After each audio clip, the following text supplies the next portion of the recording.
तर आज औंढा नागनाथ मंदिरामध्ये महाशिवरात्री निमित्त हिंगोलीचे जिल्हाधिकारी राहुल गुप्ता यांनी सपत्नीक पूजा केलेली आहे आणि त्यांच्यासोबत बातचीत केली आमचे प्रतिनिधी माधव दिपके यांनी। पाहूयात। आज महाशिवरात्रीनिमित्त देशभरातील सर्व शिवालय भक्तांच्या गर्दीनं गजबजलेले आहेत।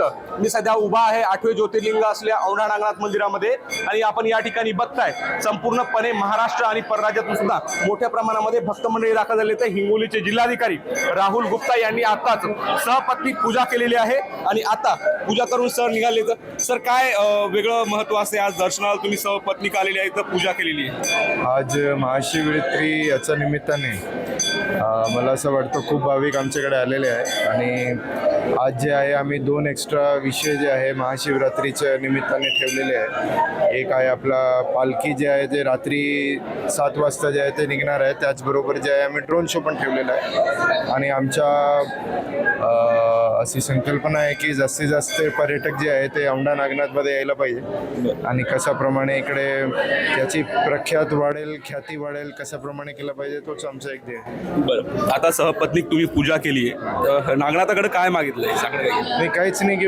औंढा नागनाथ जे आहे ते आणखीन प्रसिद्ध होईल, आणखीन त्याच्यामध्ये लोकांना आशीर्वाद मिळेल तशाप्रमाणेच मागणी केलेली।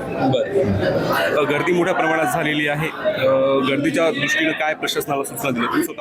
गर्दी जी आहे ते मोठ्या प्रमाणात झाली होती। मी आणि SP साहेब जे आहे ते सोबत 2 ते 3 दिवसाआधी पण आलो होतो आणि त्याच्यामध्ये काय काय प्रावधान लागणार आहे, काय काय प्रमाणे कुठे कुठे CCTV पाहिजे, कुठे कुठे आपल्याला मुखदर्शन पाहिजे, तशाप्रमाणे आम्ही नियोजन पण केलेलं आहे। तर हे आहेत हिंगोलीचे जिल्हाधिकारी। संध्याकाळी ABP माझा, उघडा डोळे बघा नीट।